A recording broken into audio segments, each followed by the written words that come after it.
Welcome to Recalculating Small Business. Like its award-winning book, Recalculating is dedicated to small business in America.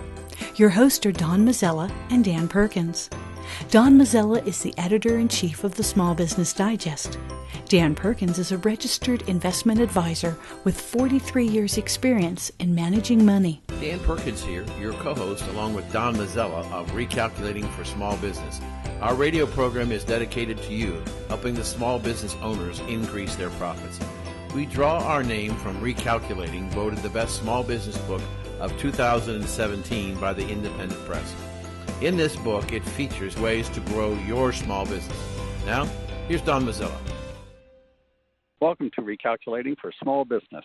I'm David Katzmeyer, co-producer for Recalculating, filling in for your host, Don Mazzella.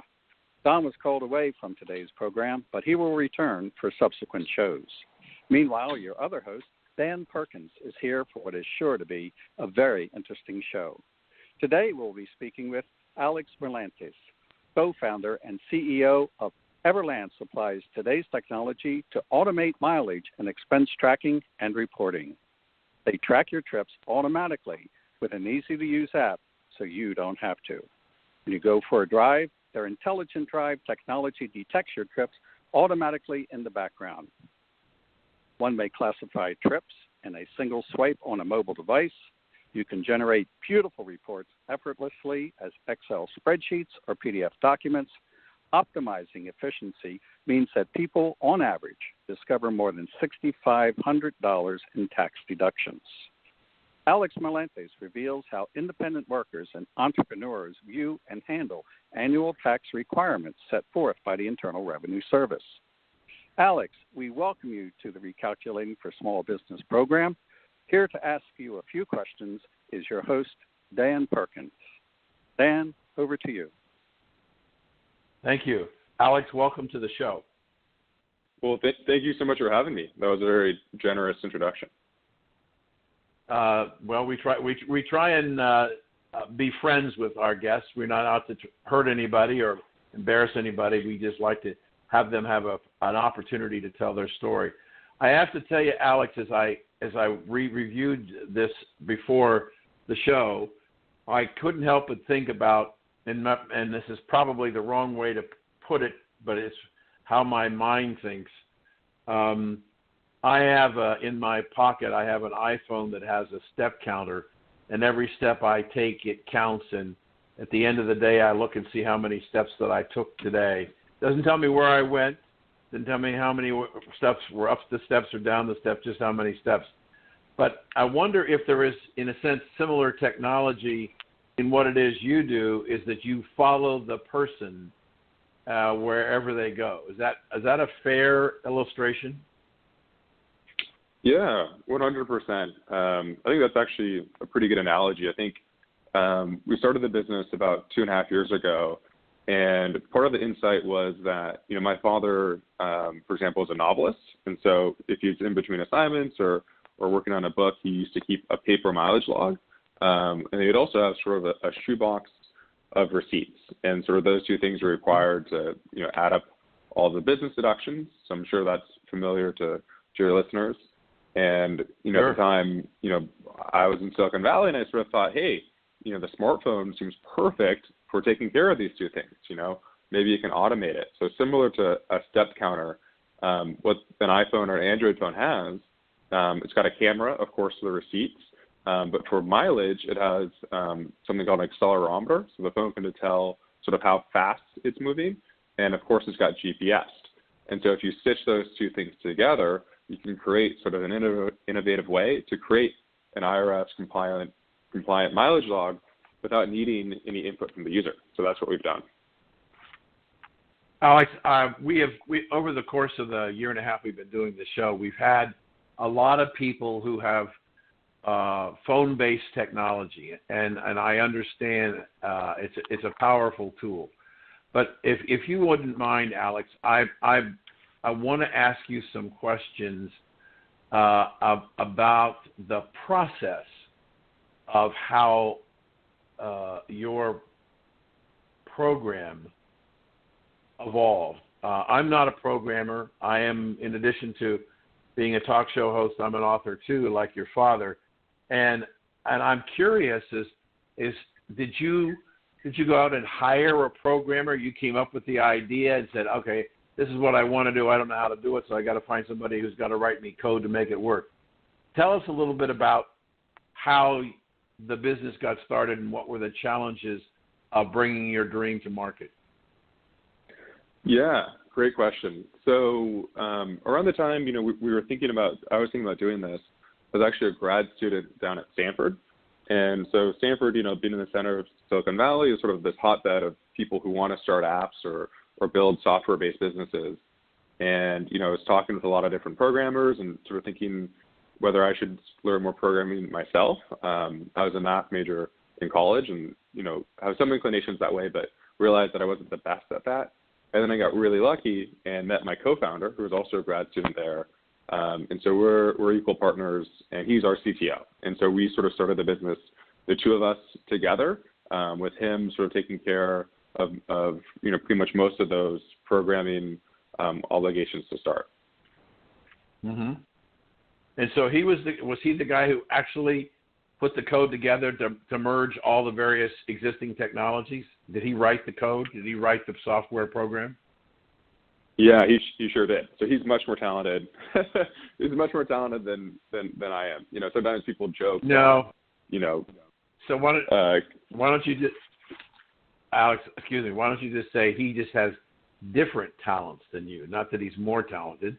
You each brought individual talents to the enterprise to form the business, and you both contributed. Yeah, I'll take that. But I think around here sometimes people sort of laugh that there is this sort of magic feeling where people turn coffee into code, and then all of a sudden you sort of have this new product that works. The other thing I would say that might be interesting to folks is that building a business starting in 2015 on software is a lot easier than building a business even in 2010.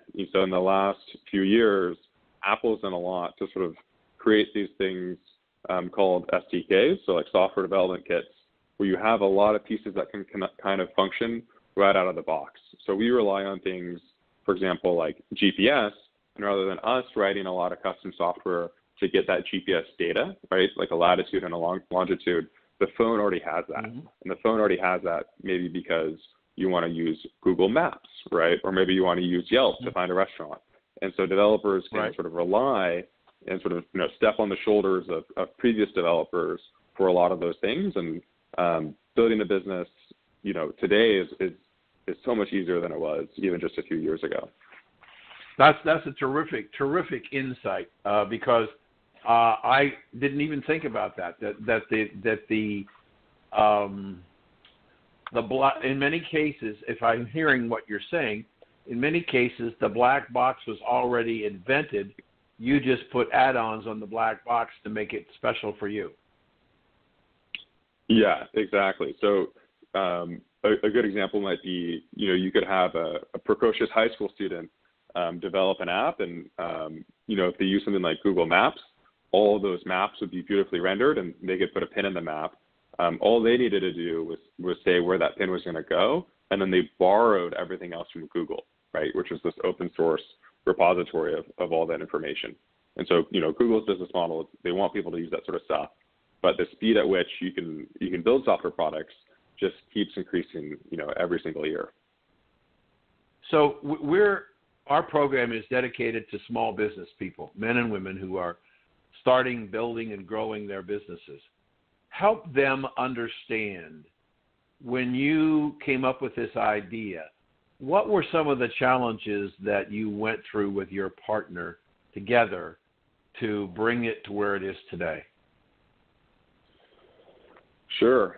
Wow, where do even start? I think wherever you want. That was really one thing that's really challenging for us is,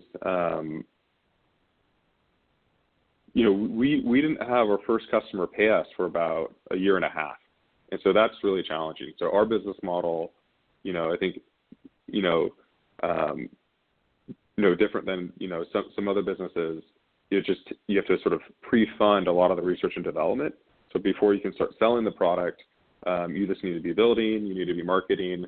We also have a freemium business model. So Everlance is completely free to use. The idea is you should track as many receipts as you like, as many miles as you want, and then you'll pay us for automation. And so we want to give that value away for free, and then we hope that you tell your friends about it. So that's, in a way, you can think of that as that's our sales and marketing, right? So we give away a free product and support the server costs in exchange for that. And then we hope that a portion of those people will find that additional value of either linking their credit card, which can make the product better, right? So rather than collecting all those receipts, you can just link your credit card, or we'll want automation for mileage tracking. So the app can learn, that whenever you go from your home to your office, that should be a commute, or whenever you go from an office to a client site, that should be marked as a business deduction. And so I think that's a powerful business model, but it takes a long time in order to get close to cash flow profitability. And I think there's a lot of risk there. So it takes time to build the product, and then premium, membership kind of converts over time.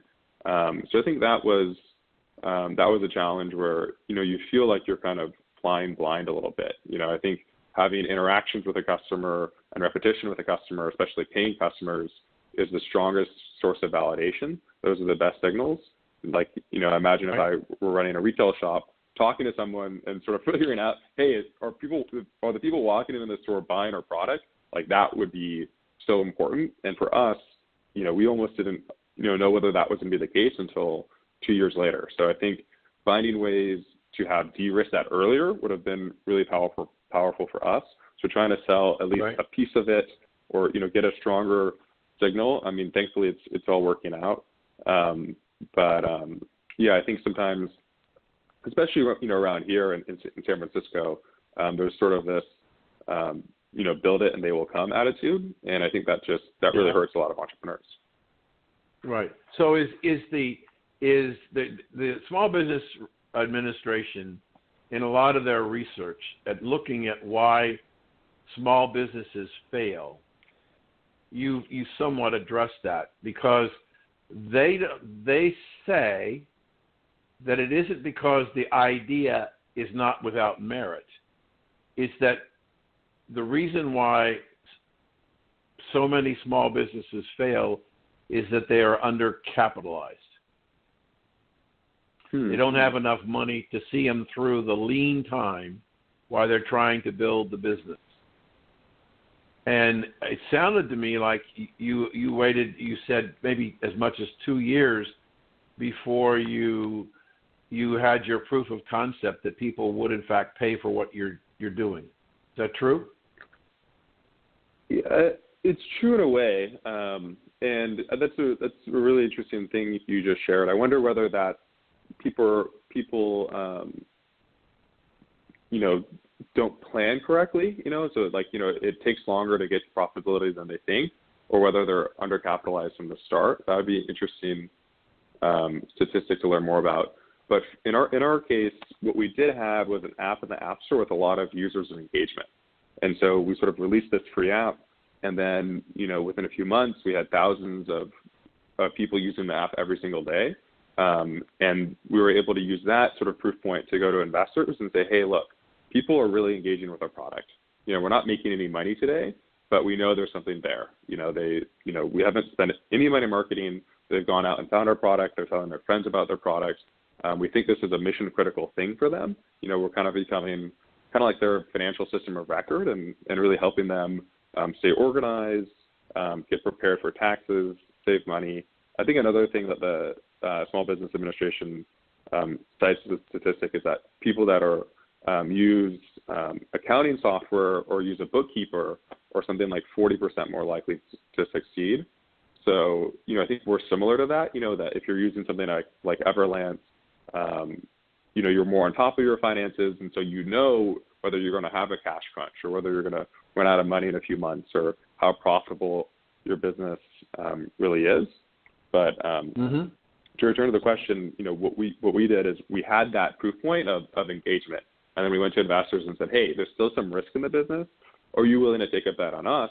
Give us some money, and then that'll essentially allow us to fund the next leg, which is to see whether people will pay for this and whether we can sort of build a business that is cash flow positive.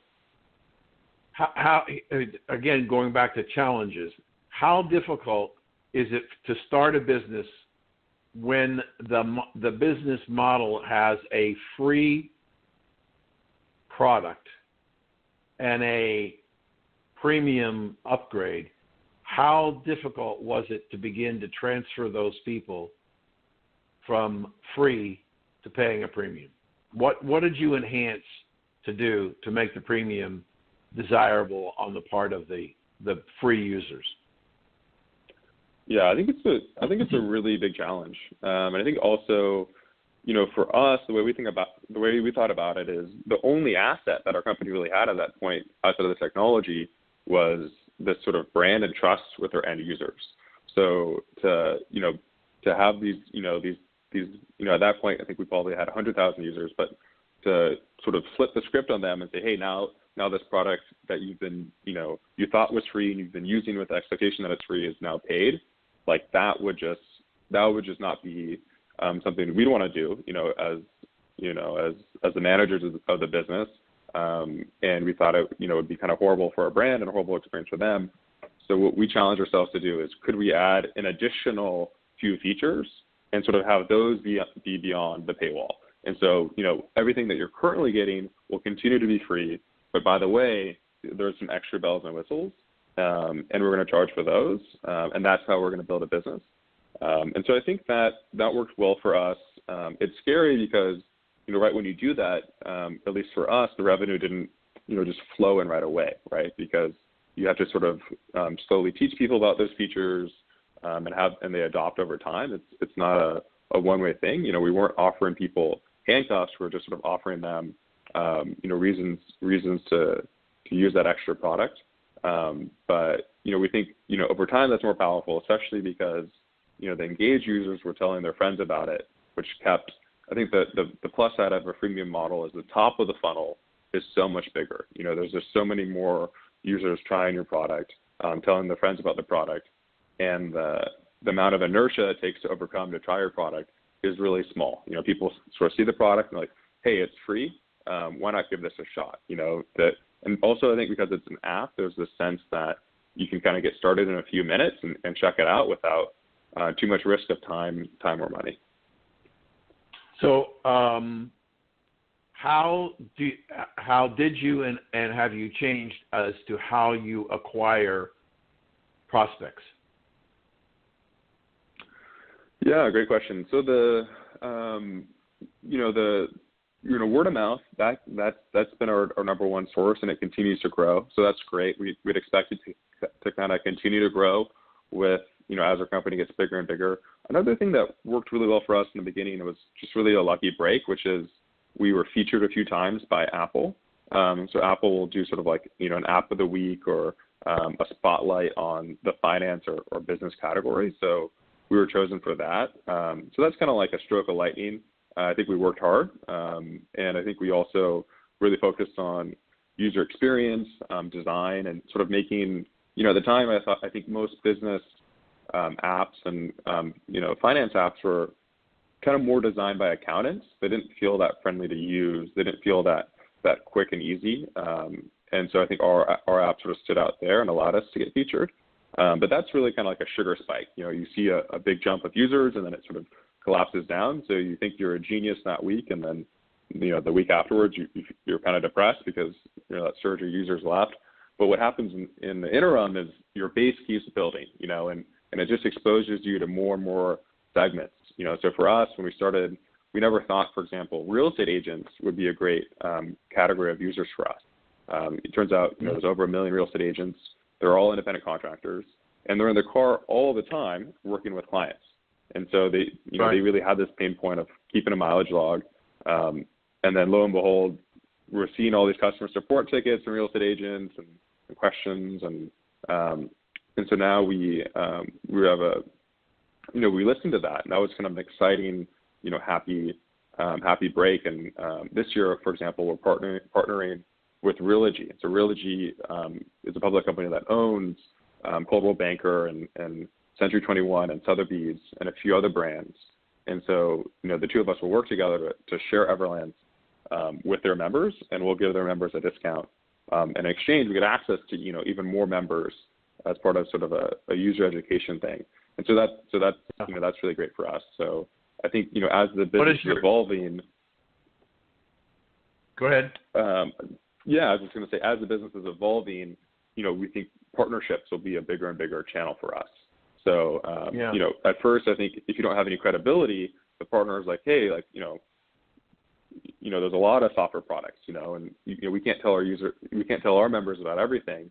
And then, slowly, you just get bigger, you get more reviews, the user base grows, you make a few partnerships, and then it seems like, instead of you're kind of pushing the boulder uphill, and then all of a sudden it starts to roll downhill for once. And so that's a really nice moment.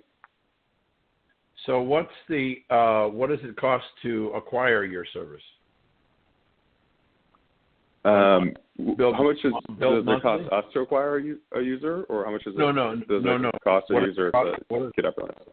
What does it cost a user to use your service? Yeah, so Everlance is you can use it completely for free, but if you want the automation, so that's bank and credit card integration or completely automatic mileage tracking, that's either $8 a month if you pay month to month, or $60 a year if you pay annually. So we think it's a very fair price, and it's also tax deductible for most people. So that's one product. Mm-hmm. Another product that we're starting to see a lot of traction with is actually small businesses and teams at enterprises that are using our same technology for reimbursement. So, for example, we have clients that have construction companies, home health. There's a variety of people that have workers in the field, and they need to reimburse them for their mileage. And previously, they just sort of relied on them to do it on pen and paper. And that's a frustrating experience for the employee. They're filling out all this sort of documentation, and then for the business owner, there's no real data behind, how much money is going out. So if a business owner or manager is reimbursing someone for a trip, they know how much the flight costs, they have a receipt, they know how much the meal at the restaurant costs. They have some context on that. But for a lot of people, they might be reimbursing employees, $400 or $600 a month for their mileage, and there's no documentation or evidence. And so they see our app and like, oh, wow, there's these GPS maps. Everyone saves a lot of time. And so they see a lot of ROI for that, and that product is more expensive. So right now you're depending primarily on word of mouth and endorsement, or whatever the right term is, to acquire. Word of mouth, partnerships, I'd say. That's kind of like the broader category. And then another thing that works really well for us is App Store search. And so people will actually, sort of take out their smartphone and think, hey, there's got to be an app for this, right? Kind of like the equivalent of a Google search, and then they'll search for keywords that we do very well with. So they might search for, IRS mileage log, or, receipts, or small business tax deductions. And, as time has gone on, we sort of have continued to move up the rankings, I think, because we have a lot of reviews and we're highly rated. We're currently the highest rated mileage and expense tracker in the App Store. And so we've really stayed focused on that because we realized that having those high ratings has translated to us getting more customers. Right. We're coming close to the end of our time here, but I just wanted to say to you that after the show, we would like the opportunity to chat with you offline about some services that we're providing for other people that might help you grow your business a little bit faster. So right now, why don't you give everybody your website again? Yeah. Our website is just everlance.com. So that's everlance.com. And another really great way to find our service is just to take out your smartphone, Google or Apple, and just search in the App Store for Everlance. Okay, terrific. We've been speaking with Alex Marlantes, co-founder and CEO of Everlance, a wonderful piece of software that small businesses should be looking at. And I want to thank you, Alex, for joining with us. And if you'll stay on for just a moment after we finish this segment, we'll exchange some contact information. And if you didn't hear all of Alex's interview, you can certainly listen to it on our website, downloading at recalculating.biz, not only hear Alex's interview, but any other interviews that we've done over the last year and a half. So again, Alex, thanks for joining us today. Thank you, guys. Marcus Lemonis, J.D. Powers, and John Scully, and 100 other presidents and experts contributed to Recalculating the book. Why did all these people agree to contribute to the book?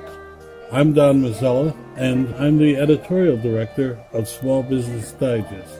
And for 20 years, we have been offering small business leaders information and data to increase profits. Recalculating the book was named the best small business book by the Independent Press Association. Whether you need help with marketing, staffing, finance, operations, technology, or many other subjects, they're all here in Recalculating the book. They're now available at Amazon at a reduced cost. We've also created the radio program Recalculating on recalculating.biz. Dan Perkins here from recalculating.biz with your featured book. I want to tell you about a recent interview I had with Bob Bethel, a turnaround specialist with lots of success in small business. Bob's new book is Strengthen Your Business, Fail-Proof Strategies for Small Business. He tells us of his life successes and failures that have made him and his clients so successful. Over the years, Bob has brought 77 companies back from the brink and changed them into thriving, profitable businesses. His energy is amazing, and at 74, he proves that you can still have a great deal to give others if you just try. His suggestions are easy to understand and very helpful. One insight struck me was that most companies do not have a plan. The old Chinese proverb says, if you don't know where you're going, then any road will take you there, is true today. Bob Bethel's book, Strengthen Your Business, can be found at Amazon.com or can be ordered at your local bookstore. This has been Dan Perkins with your Recalculating.biz featured book. Want to know more about health savings accounts for your company or yourself? Go to 2hsa.com and get a free employer's primer. Health savings accounts are a cost-effective way of offering health care benefits to your employees and yourself. HSAs build retirement funds for your employees, improve morale, and reduce your health care benefit cost. For a free employer guide to HSAs, go to 2hsa.com. That's 2hsa.com. Dan Perkins here for Recalculating.biz with your small business tip of the day. People are concerned about the massive hack to computer systems that took place in over 150 nations just a few weeks ago. Were you protected? So here's the tip of the day. Close the windows and doors in your computer. If the windows and doors are locked, the bad guys can't get in. And the best way to lock the windows and doors in your computer is to turn it off when you're done for the day. If you leave the computer on 24/7, bad guys can attack you when you are asleep or away.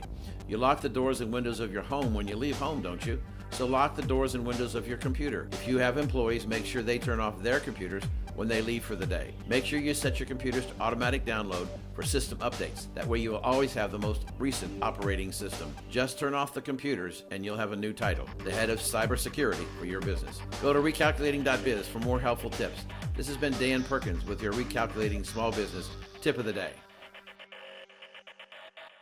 My co-host, Dan Perkins, is off on assignment today, but we're fortunate enough to have Shawn Spiker of HiTec with us today to talk about what many small businesses often have to do, pivoting from their original direction and moving in a much different direction. Shawn Spiker of HiTec, welcome to the program. Thank you very much, Don. Glad to be here. Shawn, first, tell us a little bit about yourself personally, and then a little bit about HiTec. I'm a sales guy, so I've been in this industry for going on 14 years. So this is something where my hobby brought me into the business. I was familiar with the radio control hobby and enjoyed RC cars growing up, and then transitioned into RC airplanes. And just always had a kind of a passion and just an enjoyment out of that hobby, and knew the products in that industry, and got to be familiar with the name of HiTec, even as a teenager, I was using a HiTec product, and kind of funny that so many years later I'd end up working for the company. Let me interrupt you here for a moment. You said the hobby. What was your hobby, and what did HiTec do at that point? Okay, no, good question. So the radio control hobby. So a lot of us out there in our youth played with radio control cars, and these aren't the cars you'd necessarily get from the Toys R Us or Radio Shack, which are both out of business now. But these are ones you put together from a kit. You had to buy a radio system separately, install that, and the performance was much higher. So it was beyond what a toy would be. And so played with those and raced those growing up.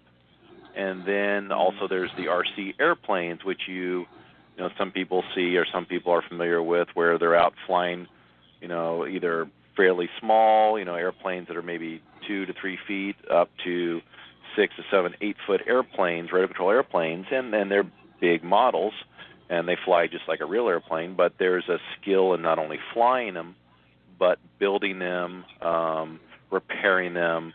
But it is truly a hobby. They're not just toys. So that's the hobby I was in growing up. And so I got to be familiar with the HiTec brand, and the HiTec brand made radios for both cars and the airplanes, and also HiTec makes a lot of servos. So I used a lot of HiTec servos growing up also, and that's what led me to kind of just fall into this market. Let me jump a little bit and ask for further explanation. Servers are what moves the flaps, et cetera. And will you explain that a little bit for our audience? Sure. So a servo is a electric motor with a gearbox attached to it, and usually a servo responds to a signal to go to a certain position. So on the steering of a radio control car, when you move the stick or the wheel on your radio, it corresponds and moves the wheels of the car to a certain position, just like you were in a real car and turn the steering wheel and your front tires move. The same with an airplane, like you mentioned. The servo can operate a flap or an elevator, an aileron, a rudder, to where you move the stick and the servo moves that control surface to a certain position relative to how much you move the stick. So it's a motor with a gearbox. It can be fast, it can be slow, it can have a lot of torque. It just depends upon the application, but it is a geared motor. Okay, so HiTec is one of the leaders in that area in the hobby world, and now they've hired you. And have decided to go in a different direction. Now, tell us what that different direction was.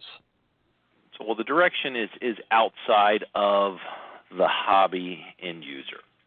And it's not that I was hired to find these customers. These customers were already there. Because of the quality of the product, our servos were being used outside of just the RC cars and trucks and airplanes. They were being used in industrial applications, in military applications, medical applications, simply because they worked well, they were easy to use, they were easy to acquire, and they were relatively inexpensive. These companies didn't have to go out and reinvent the wheel, so to speak. They say, look, hey, this servo will move this component to what we need. It's already ready to go. All we do is install it and give it the correct voltage and the correct signal. So these customers were already there, but it's more a matter of tailoring to the needs of these industrial non-hobby customers, and also developing the products to more of what the non-hobby customer is looking for versus just the hobby market. That's a great explanation. This program is for small business leaders. 59% of our audience, we found, are presidents and or owners. Now, having said that, can you go into a little bit of the history as to why HiTec decided to pivot like it has? Well, since 1983, HiTec has been in the radio control industry, manufacturing the servos and the radios and other things for the hobby. The hobby grew throughout those years, and HiTec got bigger. We developed more products, but at some point the hobby market stopped growing. And inside of all these years, we were selling to these other companies that were outside of the hobby market, and it got to be where it was recognized this is where the growth is going to be going forward.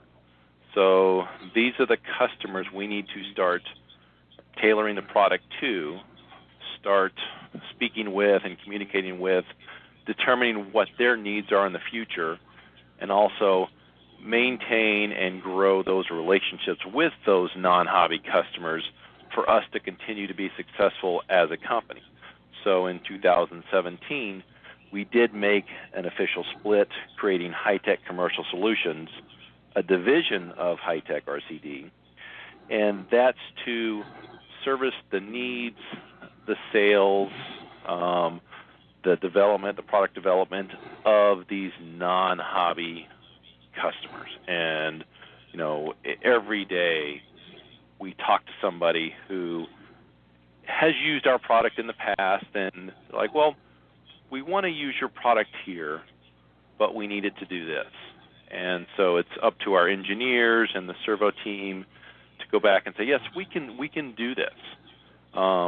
But what's most important is communicating with those customers to really truly determine what needs they have for our product, make sure their expectations are within reason of what the product can provide, and managing that relationship going forward. One of the key differences between the hobby market versus the industrial market is delivery is key. So we're dealing with a company that is manufacturing another product, and they have deadlines, they have schedules, they have contracts that they are working with other companies that, yes, this product needs to be built by a certain day. So delivery is key. When we talk to a customer and say, yes, the lead time is this, we need to make sure that we can meet those deadlines so it doesn't put our own customer into a bind with their customer. So it is different from the hobby market in that expectation, to where the hobby user is like, when's it going to show up into the hobby store? When's it going to show up online? Versus, I've got a production line down. I've got hundreds of employees sitting around idle because they can't build their product because they're waiting on ours. So the expectations and the requirements of the customer is much different in the industrial business market versus the hobby market. So, if I heard you correctly, one is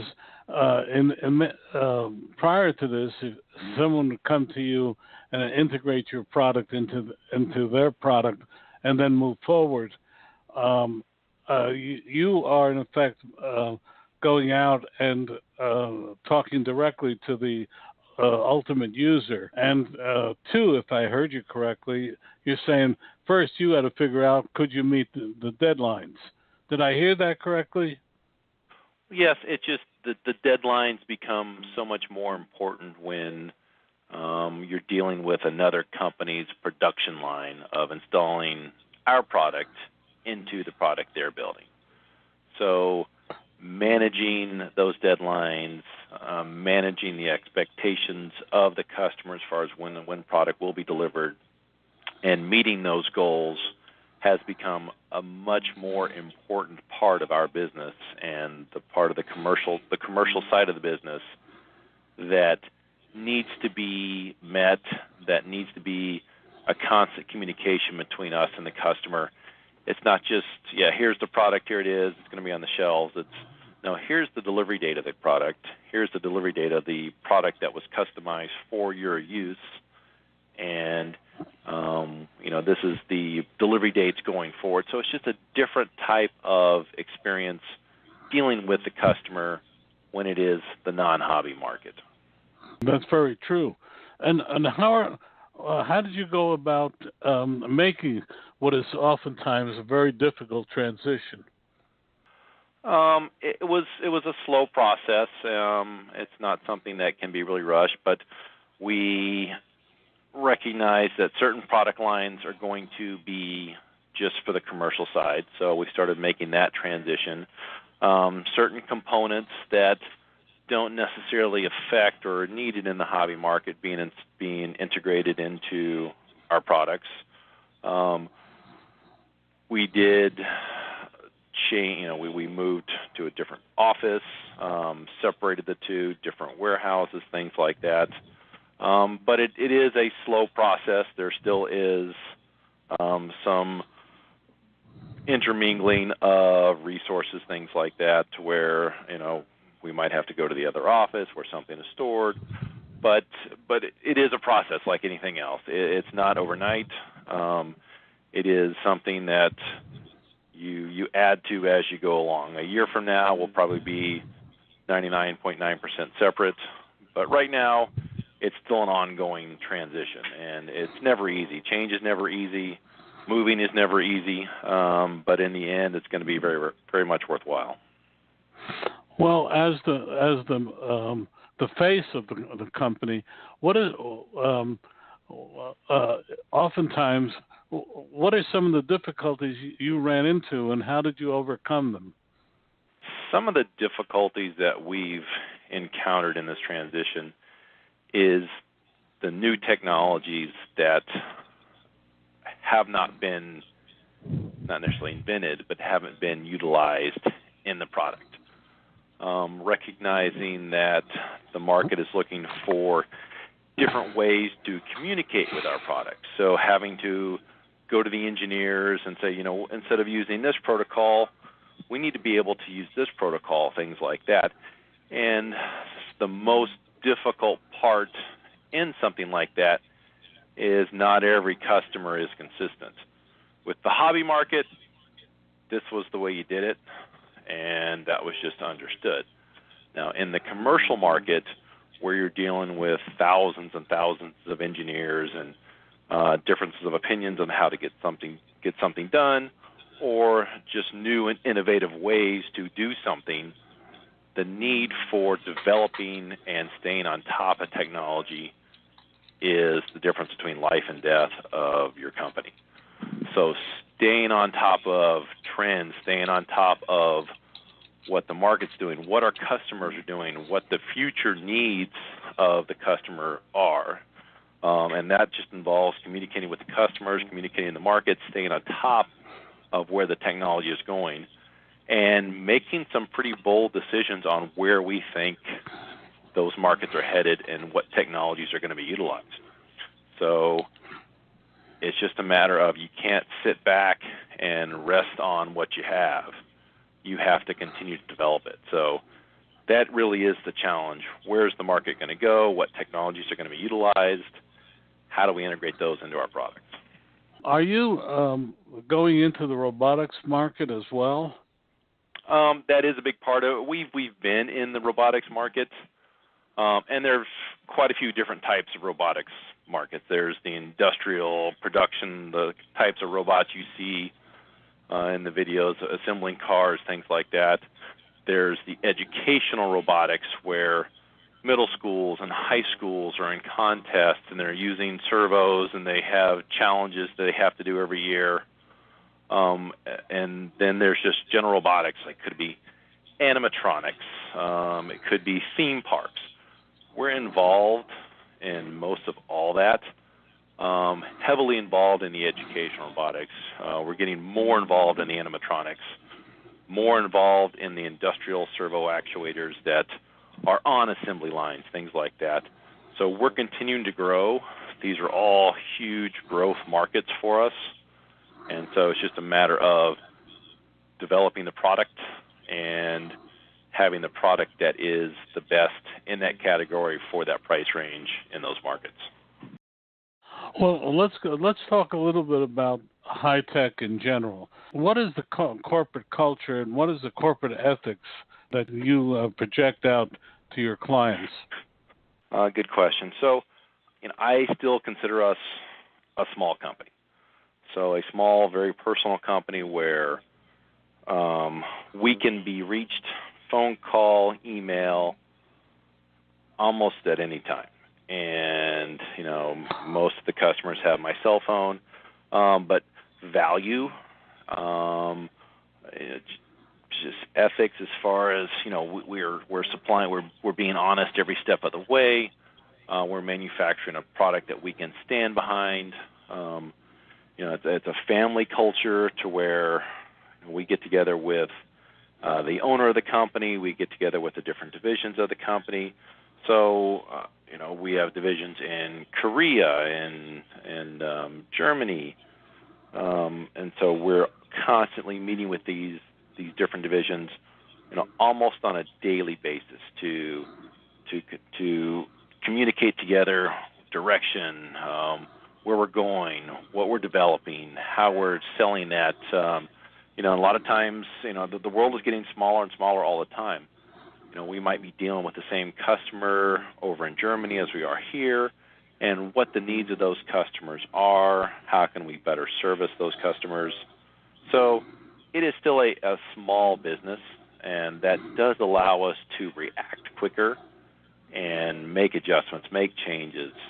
So just being an honest, hardworking company that puts a valuable product out there that we can stand behind, that we can believe in, that really is the culture. And to provide the best service, just like we were dealing with another family member. We want to do what's best for our product, for their product, and make sure that relationship continues going forward. So kind of a long-winded explanation, but that's how I see it. I see it as a small, family-oriented company that wants to put a better product on the market for a better price. Well, Shawn, the more you let the prospect talk, the better the chances of success. But, Shawn, tell us the websites. Now, there's two different websites, so please explain the differences. Okay, so one of the websites is directed for the hobby market. And so you'll see all the different servos, the different transmitters. You'll see the airplanes. Tell us that website and spell it out for our audience. Yep. So the hobby website is going to be HiTecRCD.com. So HiTecRCD.com. And that's going to basically show if you were a hobbyist and you want to go see what the product line is, whether it's the newest servos, whether it's the newest foam airplanes, you're going to find all that there. You're going to find all the information for service and support, the different product categories, where the team members are, the team drivers, the team pilots, where they might be going next. So something that's going to be clearly driven and clearly targeted to the radio control hobby and the end users in the radio control hobby. The other website is going to be, for the HiTec Commercial Solutions, is going to be HiTec, so HITEC, and then NOLOGY. So that's HiTechnology.com. And that brings you to the HiTec Commercial Solutions website. And you're going to see the different categories. So we've got the servo actuators, but we're also in the drone services industry. So we're going to have very shortly a survey drone on the market, and that's going to be on the website too. But right now it's going to be mostly the different sizes and classes of servo actuators, whether just based upon the smallest or the biggest, but there's some that are continuous rotation, waterproof, and we're continuing to develop more and more servos every year. In fact, we'll be at a trade show next week showcasing a lot of the new technologies there, higher voltages, different protocols. So this right now is probably the most rapid development of new technologies in the servo market for us that we've ever seen. And what is still a benefit for the hobby side is there is a trickle down of these new technologies. So something that we come along, that we incorporate into the new servos, that it just makes vast improvements, can be incorporated into the hobby side. And the further we get along with it, the price comes down. So, you know, even the hobby user can benefit from these new developments and these new technologies that comes from the industrial side. Well, Shawn, let me interrupt you. You said you're going to have a drone available. Did I hear that right? That is correct. And when you hear the word drone, most people think of the quadcopters and the multi-rotors, but drone is a bigger definition than that. So drone also involves fixed-wing airplanes. So we're about to introduce to the market the Xeno FX, which is a fixed-wing survey drone. And the advantage of a fixed wing is it's able to fly longer and cover more distance for a mission. And people are buying drones not for the drone itself, but for the data and the information they can get from that drone. For example, with a survey drone, it might be for agriculture, where they're flying over vast farms, and we're talking, you know, you could have, or most farms are going to be thousands and thousands of acres. So you need a vehicle that can cover these large areas doing survey missions, or it is using sensors that provide moisture levels. They can look for certain types of things in the crops. They can look for funguses. So it's getting this data that's going to be beneficial to the farmers, and they can know how to better water, to better fertilize, or where they're over-fertilizing. And they can do it quickly and easily with a survey drone like the Xeno FX. Well, let me explore that further, only because it's of personal interest. So you're going to provide a drone with like a camera or sensors, or do people install their own equipment or sensors to do this? So we would actually provide the different sensors. So it's a modular payload where the sensor will snap in and snap out of the vehicle, depending on what they're doing. So it could be just a more simple survey-type camera that takes RGB pictures, or it could be a specific type of sensor that's looking for specific spectrums of light to detect certain things in crops. It depends on what the customer's needs really are. So again, it goes back to communicating with the customer, determining what they're trying to get. Because again, they're not buying the drone; they're buying the data that the drone can provide. So communicating with the customer and determining what that is. That's an excellent point. But can I ask, what is the starting price point on such a drone as that? Something in this, or something like the Xeno FX, it's going to be around $6,000 to $7,000 is the starting price. Yeah. Well, Shawn, your commercial, we're almost out of time. Your commercial website, again, for people? It's going to be HiTechnology.com. That's HiTechnology.com. Well, a link to that website will be on our recalculating.biz website tonight. Shawn, thank you so much for being with us today. It's been illuminating. My pleasure. Don, thank you very much for having me on the show. Tell me, Dan, tell me about your latest book. My current book that's coming out, I should say, is Why Can't Grammy Remember Me? And it's really the first book written for children between the ages of 9 and 12 and their families, dealing with dementia. Dementia is a growing problem with the elderly in the United States and around the world. and we are not very well informed about what's going on, what's happening. So I wrote this book in the form of a mystery. And I have two little girls, 9 and 12, who have a magical power to seem to be able to find things that are lost.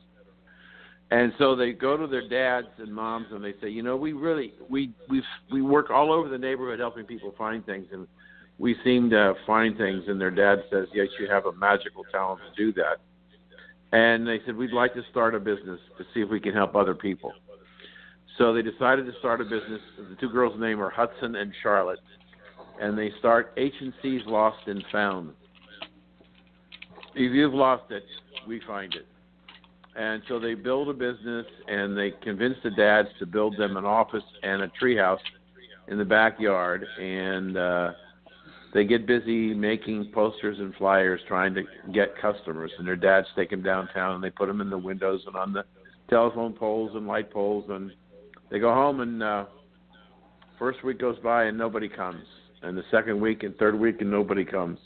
They're really, really dejected. And the fourth week comes, and there's a knock at the door, and they walk over and open the door, and there's a young man standing there with one of their flyers in his hands. And he says to them, my dad says the reason why my Grammy can't remember me is because she's lost her memory. And your flyer says you find things that are lost. Can you find my Grammy's memory? Well, they don't know anything about memory. So they take his name and they go see their dads to see what can happen. And the story evolves into how they learn about what dementia is and what's going on in the body when somebody has dementia. And then they decide, while they can't find their customer's memory, they can help him build the tools to retain her in his memory. And so at the end of the book, there are about 10 to 12, 13 things that families can do together to work on to preserve the memory of Grandma and Grandpa, so the generations can know who these people were. And that's the story. What a great book. When will it be available, and how can people get it? Well, it'll be available on Amazon.com. A lot of people who have read it, who've had moms and dads that have been stricken with Alzheimer's or dementia, tell me that they really now begin to understand what's happening in Grandma's brain. And we took a different approach. Rather than do the typical brain cross-section, I work with the artist, and we design highways in the brain. And there's a brain of one of the little girls and the brain of Grammy. They both have highways, roads, but the girl's brain, everything is green and go. Grammy's brain is full of no left turns, do not enter, stop, no right turns. So all of the messages that need to come from our brain get screwed up, and we can't function. Great illustrations, though. Wonderful illustrations. Well, say goodbye, Dan.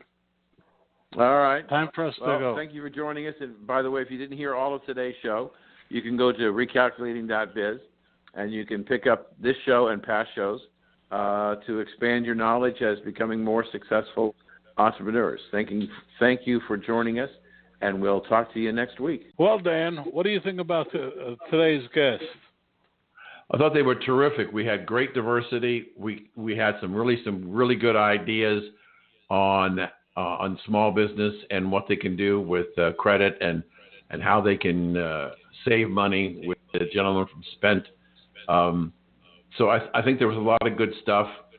And again, continuing the idea that we are on the air to try and help small businesses grow their businesses and start them. And again, we had content today that dealt with both. And as in the past, if you didn't get all of this show, you can go to our website, recalculating.biz, and look at past shows and expand your education, how you can be better at what you're doing in a small business. Agreed. Great show, Dan. Thank you for joining us on Recalculating. We hope the information you received on today's episode was helpful to you in starting and growing your business. Please go to our website, recalculating.biz, to contact us, to listen to past shows, and see special offers.